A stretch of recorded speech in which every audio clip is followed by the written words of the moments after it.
اعوذ باللہ من الشیطان الرجیم۔ پناہ مانگتا ہوں میں اللہ کی شیطان مردود سے۔ بسم اللہ الرحمن الرحیم۔ شروع اللہ کے نام سے جو بڑا مہربان نہایت رحم والا ہے۔ دا باٹم لائن کے ناظرین کرام السلام علیکم۔ محترم ناظرین، ہم اپنی آج کی ویڈیو میں ایک مشہور و معروف ولی اللہ حضرت حبیب اجمی رحمۃ اللہ علیہ کے بارے میں آپ سے چند گزارشات کریں گے۔ حضرت حبیب اجمی بہت بڑے صاحب نسبت افضل اولیاء میں سے تھے۔ ابتدا میں نہایت بدنام اور سخت دل تھے۔ اللہ نے بہت کچھ دے رکھا تھا، بہت امیر اور صاحب ثروت تھے، مگر جتنی دولت بڑھتی جاتی بخل و کساوت میں اضافہ ہوتا جاتا۔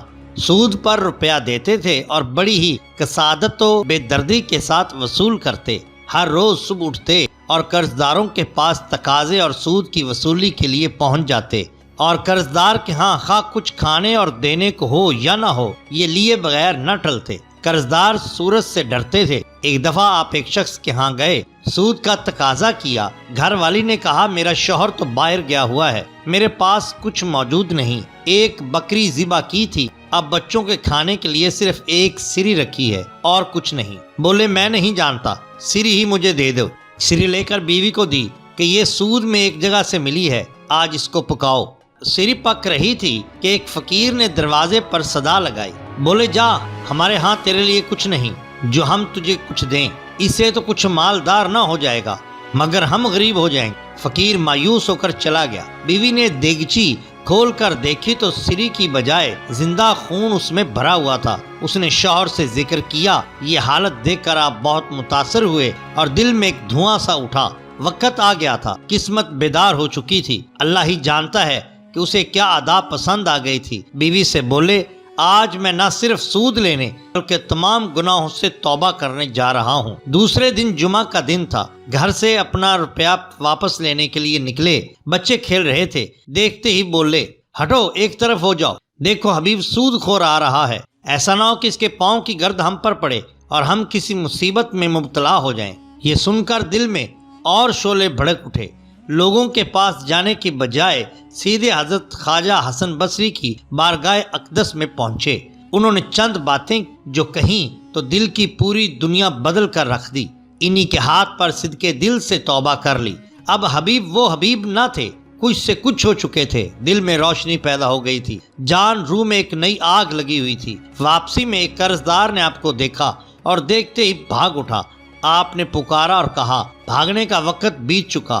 اتفاق سے راہ میں پھر کھیلتے ہوئے بچے ملے، دیکھتے ہی بولے حبیب آ رہے ہیں، دور ہٹ جاؤ کہ ہماری گرد ان پر نہ پڑے کہ یہ توبہ کر چکے ہیں۔ آپ پر اسی وقت رکت طاری ہوئی۔ بولے بارے الہا، تیری شان بندہ نوازی پر قربان، تو اسے صلح کیے ایک ہی دن گزرا کہ تو نے اس کی خبر اپنے دوستوں اور بچوں تک پہنچا دی اور میرا نام نیکی کے ساتھ مشہور کر دیا۔ جھومتے تھے اور روتے تھے۔ آپ نے ماہ محرم سن 283 ہجری میں وفات پائی۔ آپ کی عمر مبارک 80 سال تھی۔ آپ نے شہر میں منادی کرا دی کہ جس جس کا مال میرے پاس رہن رکھا ہے وہ آ کر لے جائے، مجھے اپنے روپے کی بھی ضرورت نہیں۔ گھر میں جو کچھ تھا وہ سب رائے خدا میں لٹا دیا۔ انتہا یہ کہ مانگنے والوں کو اپنا پیرہن اور بیوی کی چادر تک دے ڈالی۔ اب گھر میں اللہ کے سوا اور کچھ نہ تھا۔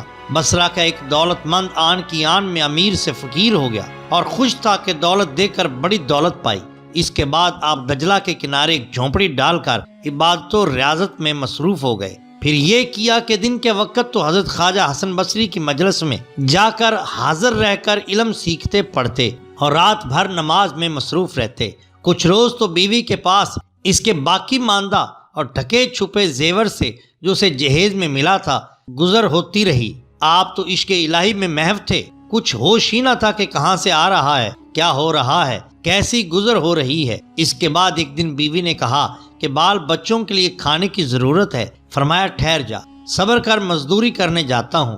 یہ کہہ کر صبح گھر سے نکل گئے اور جنگل میں جا کر عبادت شروع کر دی۔ دن بھی نماز میں مصروف رہے، شام کو گھر آئے تو بیوی نے کہا کچھ کما کر لائے۔ فرمایا میں جس کی مزدوری کر رہا ہوں وہ نہایت شریف و کریم ہے، مجھے اس سے مزدوری مانگتے شرم آتی ہے، خود ہی کہتا ہے کہ میں 10ویں روز مزدوری دیا کرتا ہوں، خود ہی بلا مانگے دے دے گا۔ 10 روز بھی یوں ہی گزر گئے۔ آپ دن بھر عبادت کر کے شام کو گھر آ جاتے۔ 10ویں روز فکر ہوئی کہ آج بیوی کو کیا جواب دوں گا۔ آپ شرمندہ اور نادم گھر میں آئے۔ دروازے پر جو پہنچے تو گھر کے اندر سے کھانے کی خوشبوئیں آئیں۔ متحیر اندر گئے۔ بیوی آپ کو دیکھ کر سامنے آئیں اور نہایت نرمی اور منت سے کہا کہ آپ کس کی مزدوری کرتے تھے؟ واقعی وہ بڑا کریم ہے۔ آج دوپہر ہی کو اس نے ایک مزدور کے ہاتھ 1 بوری آٹا، 1 ذبح کی ہوئی بکری، کچھ شہد اور گھی اور 300 درم مجھے بھیج دیا اور کہلا بھیجا کہ حبیب سے کہہ دینا کہ ان کے مالک نے کہا ہے کہ اپنے کام میں ترقی کریں تاکہ مزدوری اور اجرت میں ترقی اور زیادتی ہو۔ بولے واقعی میرا آقا بڑا کریم ہے، یہ سب سامان اللہ نے فرشتوں کے ذریعے بھجوایا تھا۔ سبحان اللہ۔ یہاں ہم آپ کی چند کرامات پیش کرتے ہیں۔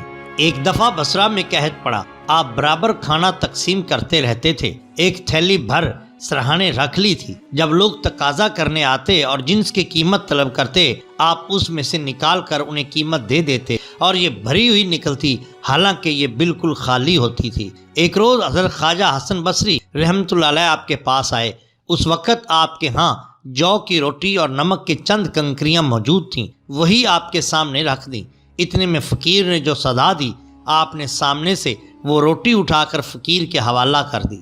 خواجہ نے فرمایا حبیب تم بہت بزرگ ہو، لیکن تھوڑا سا علم بھی ہوتا تو بہتر تھا کہ تمہیں اتنا بھی معلوم نہیں کہ کھانا سامنے سے نہیں اٹھانا چاہیے بلکہ ایک ٹکڑا دے دینا چاہیے۔ آپ خاموش رہے کیونکہ وہ آپ کے استاد تھے۔ اتنے میں ایک غلام خوان لیے حاضر ہوا جس میں قورمہ، حلوہ، مرغن غذائیں، روٹیاں اور 500 درہم تھے۔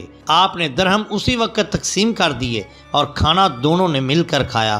بعد میں آپ نے حضرت سے فرمایا خواجہ حسن رحمۃ اللہ علیہ علم کے ساتھ یقین کی بھی ضرورت ہوتی ہے۔ محترم ناظرین، اگر آپ کو ہماری یہ ویڈیو پسند آئی ہو تو لائک کیجئے، سبسکرائب کیجئے ہمارے چینل دا باٹم لائن کو، تاکہ ہم آپ کے لیے اور بھی بہترین ویڈیوز لا سکیں۔ اپنے دوستوں کا، گرد و نواح کے لوگوں کا بہت خیال رکھیے۔ اللہ اور اللہ کے رسول صلی اللہ علیہ وسلم سے بہت محبت کیجئے۔ آپ کا بہت شکریہ۔ اللہ حافظ۔